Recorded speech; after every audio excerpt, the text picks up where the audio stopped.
예, 오늘 말씀은 사도행전 8장 1절부터 14절까지 있는 말씀인데, 교회에 큰 핍박이 일어나서 스데반이 이제 돌에 맞아서 죽게 되어지고, 또 이어서 계속해서 이 사울이, 어, 그 사울이 교회를 잔멸할 시, 각 집에 들어가 남녀를 끌어다가 옥에 다 넘기는 일이 일어나게 됩니다. 이제 집집마다 축호 전도를 해야 될 텐데 축호 핍박을 하는 그런 역사가 이제 일어나게 되어집니다. 그러니까 모든 사람들이 이 핍박을 피해 가지고 놀래서 전부 다 예루살렘에만 뭉쳐 있던 사람들이 다 각 지역으로 이제 흩어지는 그런 역사가 나타나게 되어집니다.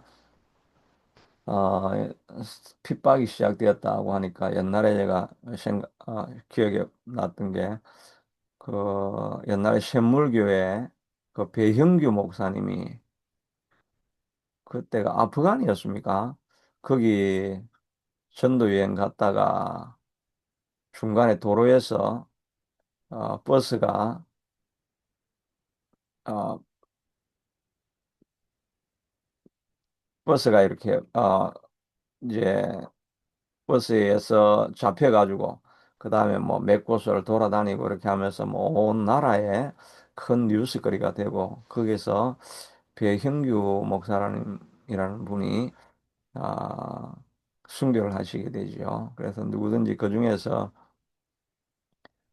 몇 명은 표본으로 죽이겠다고 할 때 그 장로님이 제가 나이도 있고 하니까 제가 혹시 그 사람을 부르면 제가 나가겠습니다 이렇게 했는데 배영규 목사가 내가 목사가 일을 위해서 있는 것이 아닌가 하고 그가 맨 먼저 순교를 당했던 일이 그게 기억이 나네요.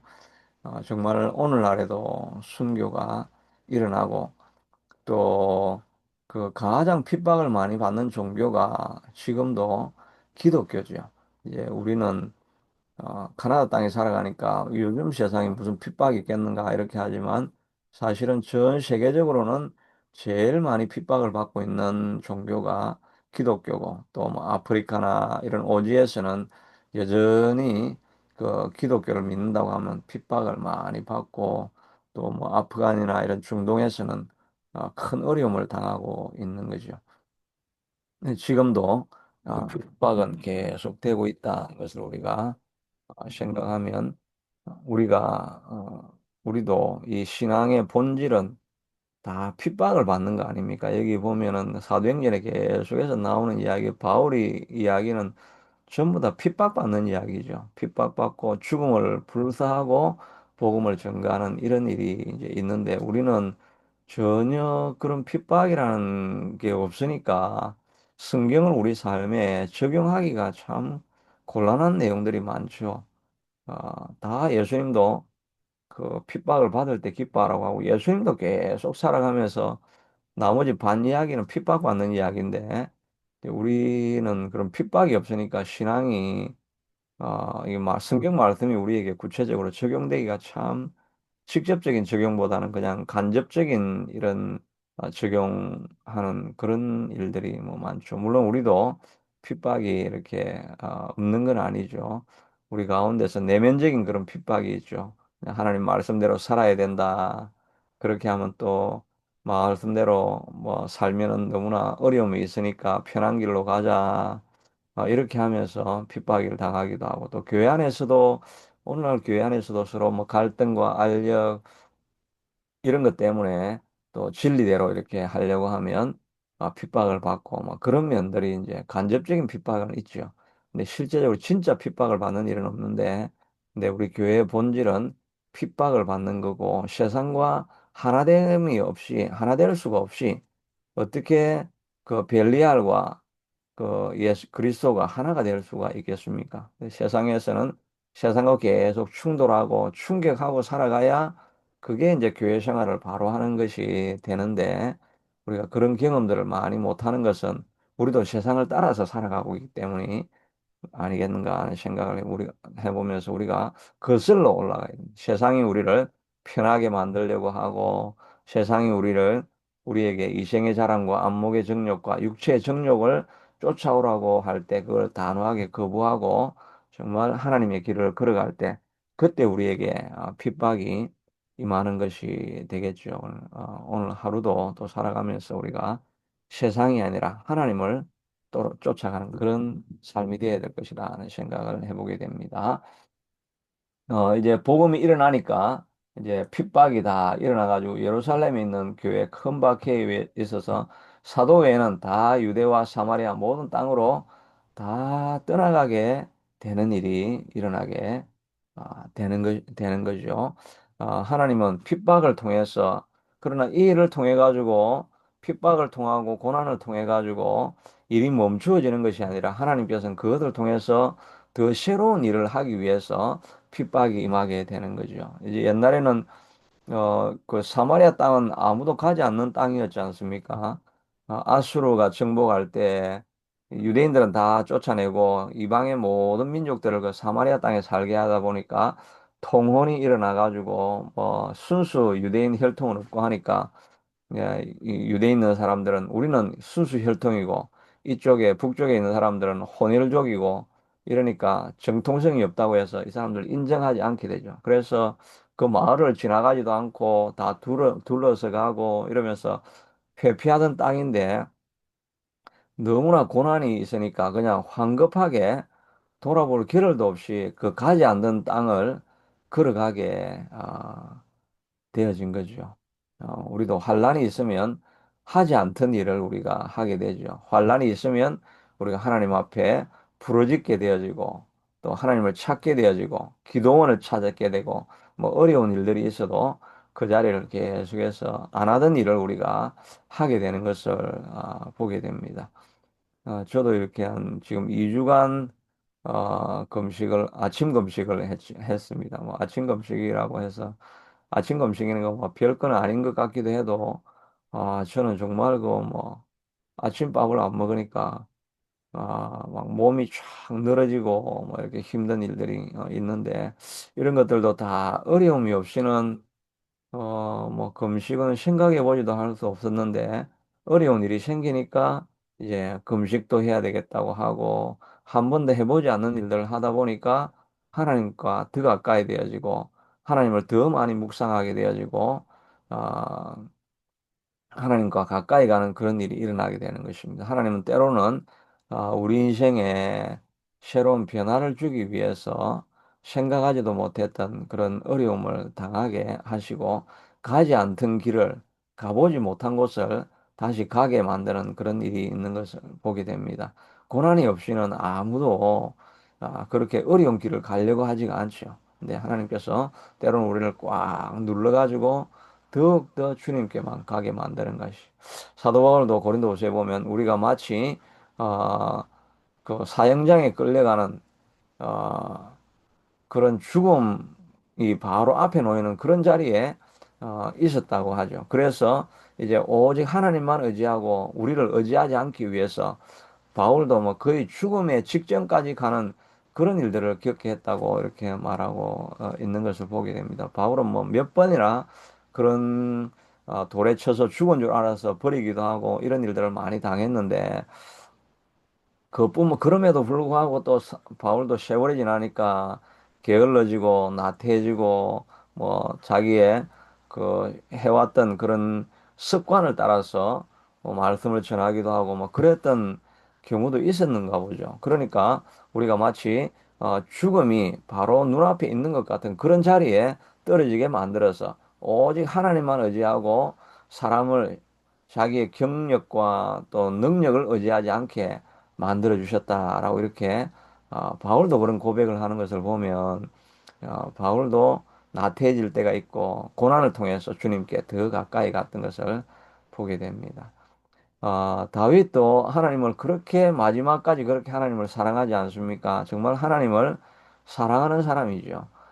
언약궤가 들어올 때 너무나 기뻐서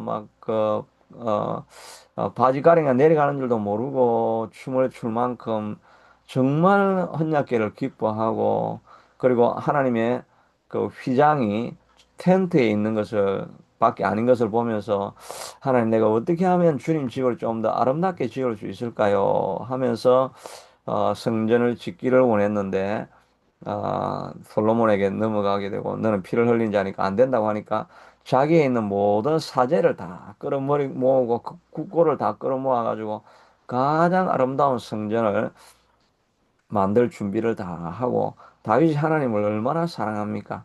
이 하나님을 사랑하게 되는 그런 계기들이 다 젊을 때 정말 내가 삶과 죽음이 한 걸음뿐이더라고 하는 그런 고백을 할 만큼 위기 속에서 두려움과 떨림 속에서 하나님 살려주세요. 하나님 살려주세요. 하나님 살려주세요. 그런 과정들을 쭉 지나가면서 하나님께 가까이 붙들려 매여 있으니까 그러니까 세월이 지나도 변하지 않는 그런 신앙이 되어진 것을 보게 됩니다. 정말 우리도 이 고난을 통해서 하나님께서 우리를 더 가까이 부르실 때, 또 고난이 오지 않는다 할지라도, 그 자기의 육신과 싸우면서 한 번도 가보지 않는 그 길을 계속해서 걸어가 볼 수 있는 우리가 그런 사람이 복된 사람이라고 할 수가 있을 것입니다. 노년에도 마지막 한 걸음 한 걸음 더욱더 걸어갈 때마다 더 깊이 하나님께 가까이 나아갈 수 있게 되도록 편안한 인생을 우리가 바라지 말고 믿음으로 더 나아갈 수 있게 되도록 새로운 도전을 우리가 계속해서 해볼 수 있게 되기를 바랍니다. 조사님도 남은 생에 그냥 가만히 있으면 그냥 죽는 거죠. 그 미지근한 물에 개구리가 딱 들어가 있고 밑에 불을 막 때우고 있으면 물이 미지근하니까 따뜻하고 좋다 하다가 그냥 그게 삼겨서 죽는 것처럼 이 새로운 도전을 하지 않으면 이 우리 신앙이 죽을 수밖에 없습니다. 남은 생에 내가 무엇을 위해서 도전할까? 어떤 일을 위해서 내가 다시 한번 하나님의 나라를 확장하는 일을 위해서 세워볼까? 이 도전하는 마음을 가지고 도전을 해야 됩니다. 도전하지 않고 머물러 있으면 그냥 도태하고 정말 신앙이 연약해지면 온갖 질병이 찾아오고 근심 걱정이 다 염려 걱정이 다 찾아와서 우리를 누를 수밖에 없습니다. 그러니까 우리는 새로운 비전을 세우고 새로운 목표를 세우고 새로운 꿈을 가지고 달려나갈 볼 수 있게 되기를 바랍니다. 저는 이렇게 웨이메이커 교회를 이제 하면서 어제는 이제 그 예배 중이라고 하는 그거를 내가 꼭 만들어야 되겠다 하고 하면서 그걸 만들지를 않았는데 내가 지금 만드는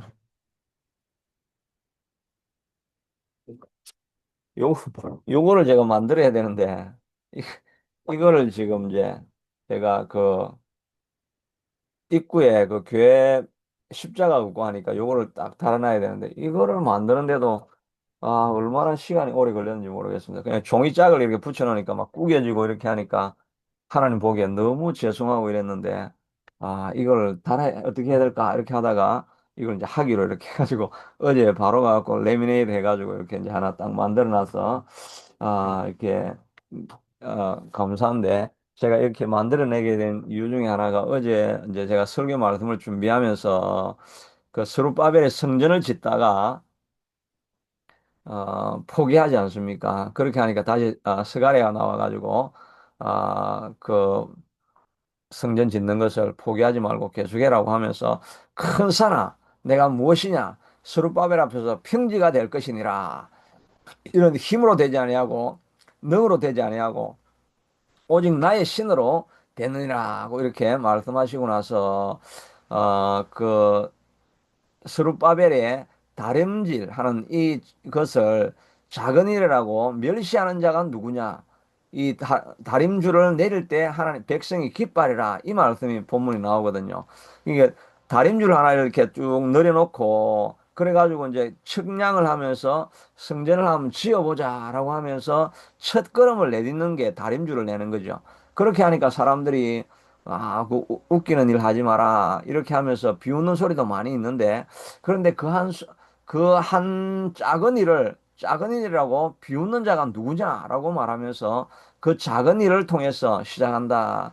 하나님이 큰 역사가 일어날 것이다라고 이렇게 이야기를 했는데 저도 이 뭐 예배 중이라고 이 작은 팻말을 하나 만들었지만 작은 일이지만 이를 통해서 다시 한번 새로운 일을 성전 짓는 일을 시작해보는 기초가 될 수 있다는 이런 생각을 해보게 되는 것입니다. 그러니까 우리가 신앙이 나태하지 않게 되고 정말 영적으로 죽어가지 않으려고 하면 뭔가 새로운 도전을 계속해서 해나가야 됩니다. 새로운 도전을 해나가지 않으면 가만히 있는 것 같은데 몸이 아프고 염려, 근심, 걱정이 우리를 꽉 사로잡게 될 것입니다. 그러니까 핍박이 찾아올 때 우리가 주님 앞에 더 가까이 나아가면서 새로운 일을 도전해보자. 새로운 일을 시작해보자. 이런 마음을 가지고 앞으로 달려나갈 수 있게 되기를 바랍니다. 그래서 이 일을 통해 가지고 빌립이 뜻하지 않게 사마리아 성에 내려가서 백성에게 말씀을 전폐하니까 어, 말도 듣고 복음도 전하고 기적도 일어나니까 한 마음으로 사람들이 그들을 다 따르고 들어온 귀신은 나가고 중풍병자와 못 걷는 사람들이 나으니 그 성에 큰 기쁨이 일어나더라고 이렇게 말하고 있죠. 오히려 핍박 때문에 중풍병자와 귀신 들린 자가 떠나가고 놀라운 역사가 일어남으로 말미암아 그 성에 큰 기쁨이 있더라고 했습니다. 우리가 새로운 도전을 하고 하나님의 능력을 구하고 큰 산아 내가 무엇이냐 내가 수룹바벨 앞에서 평지가 될 것이니라 하고 앞으로 나아가고 하나님의 이런 힘으로 되지 않을 능으로 되지 아니하고 오직 나의 신으로 되느니라고 하는 약속을 붙들고 하나님의 능력으로 하나님 새롭게 역사를 일으켜 주시고 내 삶의 변화를 일으켜 주시고 앞으로 하나님 내가 새로운 꿈을 가지고 달려나가겠습니다라고 달려나갈 때 우리의 마음 가운데 큰 기쁨이 넘칩니다. 빌립이 그냥 자기가 잘 알고 있던 예루살렘에 머물러 있었다고 한다면 뭐 육신은 편안했겠지만 마음의 평안이나 기쁨이 있었겠습니까? 그저 그냥 일상생활 하다가 세상 염려 근심 걱정하다 지낼 수밖에 없었는데 하나님 앞에 도전을 하고 사마리아라고 하는 불편한 곳에서 집도 없고 거처할 곳도 없고 먹을 것도 없고 아무것도 준비되지 않은 황량한 땅에서도 그러나 복음을 증거하고 하나님 나라를 확장하고 시행일을 도전하고 되니까 그 마음에 큰 기쁨이 일어나게 되는 것 아니겠습니까? 그러므로 우리도 우리 남은 생애에 핍박이 직접 오지 않는다고 한다면 내가 새로운 꿈을 가지고 새로운 비전을 가지고 새로운 목표를 정하고 하나님이 주시는 사명을 향해서 달려나갈 때 육신은 피곤하지만 마음에 큰 기쁨을 누리면서 하나님께 영광이 되어지고 내 삶에 의미 있는 나머지 인생으로 되어지는 또 저와 또 우리 모두가 될 수 있게 되기를 축복합니다. 하나님 그렇습니다. 우리가 핍박을 당하는 것은 하나님께서 그 일을 통해서 우리에게 새로운 일을 감당하게 하시기 원함입니다. 이 편안한 땅에 살면서 핍박도 없고 환란도 없고 덤덤하게 신앙생활 하다가 다 멸망하고 죽을 수밖에 없을 것입니다. 신앙이 다 죽어지고 아무것도 할 수 없는 무기력하고 무능력한 그런 교인의 생활로 우리 인생을 마치게 될 것입니다. 하나님 남은 생에 새로운 꿈을 가지고 새로운 목표를 세우고 새로운 도전을 가지고 새로운 비전을 가지고 달려나가게 하여 주시옵소서. 온 사마리아에 흩어졌던 주의 백성들 피곤하고 힘든 곳 머무를 거처도 없고 먹을 것도 없고 아무런 것이 보장되어지지 않는 불안한 삶을 살아갔지만 그들의 마음 가운데는 큰 기쁨이 넘치고 의미 있는 인생을 살았지 않겠습니까? 하나님 편안한 노후가 아니라 의미 있는 일을 위해서 고난받으며 꿈을 향해서 달려가고 도전하는 우리가 될 수 있게 축복하여 주시옵소서. 예수님 이름으로 기도드리옵나이다. 아멘.